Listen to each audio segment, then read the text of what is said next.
নমস্কার বন্ধুরা, আরও একটা নতুন ভিডিওয়ে সবাইকে অনেক স্বাগত জানাই। আশা করছি সবাই খুব ভালো আছেন, সুস্থ আছেন। সামনেই আসছে রামনবমী। এর আগে একটা ভিডিওয়ে রামনবমীর ব্রতকথা আমি আপনাদের সঙ্গে শেয়ার করে নিয়েছি। যে ব্রতকথা রামনবমীর দিন অবশ্যই একবার শ্রবণ করা উচিত। রামনবমীর ব্রত হচ্ছে এক পবিত্রতম ব্রত।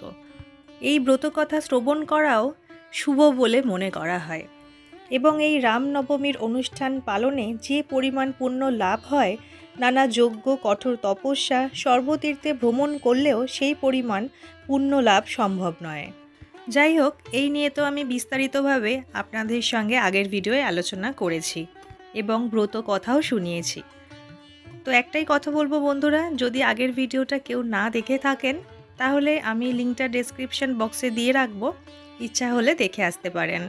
আর সেই ভিডিওতেই আমি বলেছিলাম কিছুদিন পর রামনবমী পূজার পূর্ণাঙ্গ সময়সূচি নিয়ে আমি একটা ভিডিও আপনাদের সঙ্গে শেয়ার করব। তো আজ আমি সেই ভিডিওটাই আপনাদের সঙ্গে শেয়ার করতে এসেছি।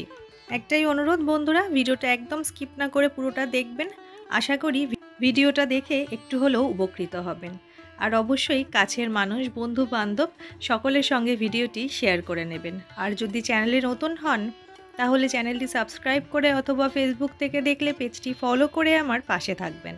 তো চলুন আর দেরি না করে আজকের ভিডিওটা শুরু করা যাক। চৈত্র মাসের শুক্লপক্ষের নবমী তিথিতে পালিত হয় রামনবমী।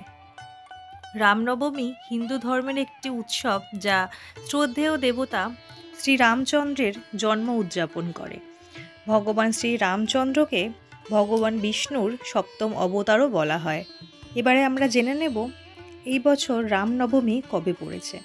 এই বছর রামনবমী পড়েছে 6 এপ্রিল 2025 এবং বাংলার 23 চৈত্র 1431 রবিবার। নবমী তিথি শুরু হবে 5 এপ্রিল বা 22 চৈত্র শনিবার রাত 7:25 থেকে এবং নবমী তিথি সমাপ্ত হবে 6 এপ্রিল বা 23 চৈত্র রবিবার রাত 7:23। এইবারে জেনে নেব রামনবমী পূজার ব্রত ও উপবাসের সময়।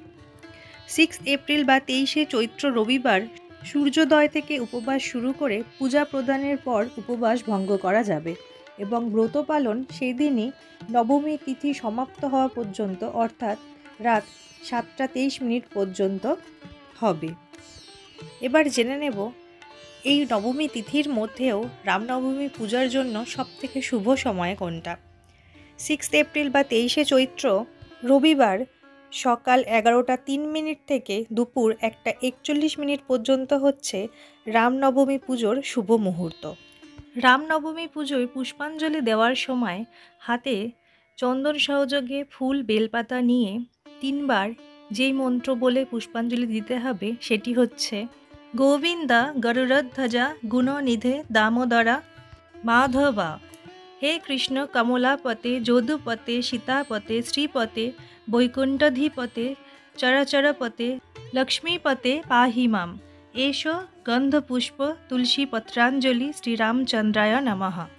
এবং পূজা শেষে প্রণাম মন্ত্র হচ্ছে ভগবান শ্রীরামচন্দ্রের রামায় রামচন্দ্রায় রামভদ্রায় বেধসে রঘুনাথায় নাথায় সীতায় পতয়ে নমঃ। এবং সীতামাতার প্রণাম মন্ত্র হচ্ছে বন্দে রাম হৃদম ভজ প্রকাশং জনকাত্মজম সত্রিবর্গা পরমানন্দ দায়িনীং ব্রহ্মারূপিণম। তো বন্ধুরা, এই হচ্ছে রামনবমী পূজার প্রণাম মন্ত্র। রামনবমী পূজা কবে পড়েছে, পূজার শুভ সময় কখন, নবমী তিথি কখন শুরু হচ্ছে, কখন সমাপ্ত হচ্ছে, রামনবমীর ব্রত ও উপবাসের সময়, এছাড়াও প্রণাম মন্ত্র ও পুষ্পাঞ্জলি মন্ত্র সবটা আমি শেয়ার করলাম এই ভিডিওর মাধ্যমে। আশা করি ভিডিওটা সবার ভালো লেগেছে। যদি ভালো লাগে তাহলে অবশ্যই এটা লাইক করবেন আর ভিডিওটি শেয়ার করে দেবেন।